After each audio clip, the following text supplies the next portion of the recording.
exclusive reviews of the top 10 on Billboard's pop, soul, country, and album charts for the week ending August 1st, 1982. Now, here's Casey Kasem. Thank you, Charlie Tuna, and hello again, everybody. Welcome to America's Top 10. Let's get right to the action on Billboard's pop singles chart and check out the 10 biggest hits. Now, it's time for our interview with the most successful English act on the British charts.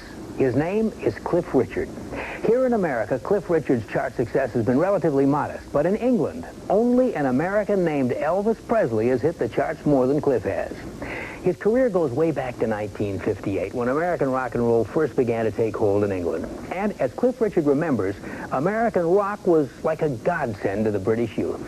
When Elvis came along, followed by Bill Haley, Jerry Lee Lewis, Little Richard, Chuck Berry, the Everly Brothers, Buddy Holly, I mean, we were suddenly in heaven. I can't explain it in any other way. Suddenly, we had a form of music that we related to instantly, and what's more, we found we could do it.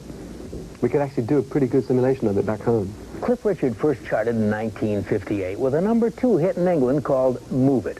And until the Beatles hit in 1963, Cliff was always just a step behind Elvis on the British charts. Then Cliff became a born-again Christian, and his sound was less rock and roll and more middle of the road.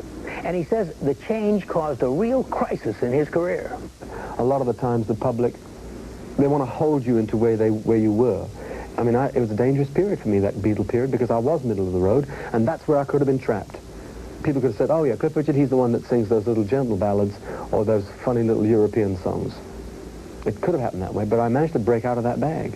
These days, nearly 25 years after he first hit the British charts, Cliff Richard is finally enjoying success here in America. He's also come to understand the heavy burden of being one of the first and one of the best. In my own little way, I'm realizing what it is to be like Elvis. In the world, Elvis was the prototype, the starter of it all, and no one will ever replace him. I'm not saying that people after him haven't made better records or as good, but it's just that he began it all, so therefore, forever the world will respect the first person to do it. In England, I get the similar kind of respect because my band and I were the first in England. So, you know, I'm really enjoying my career. Certainly now I'm enjoying it much more. I don't go around thinking all the time, hey, I was the first in England. I just enjoy the fact that I'm going to be one of the last.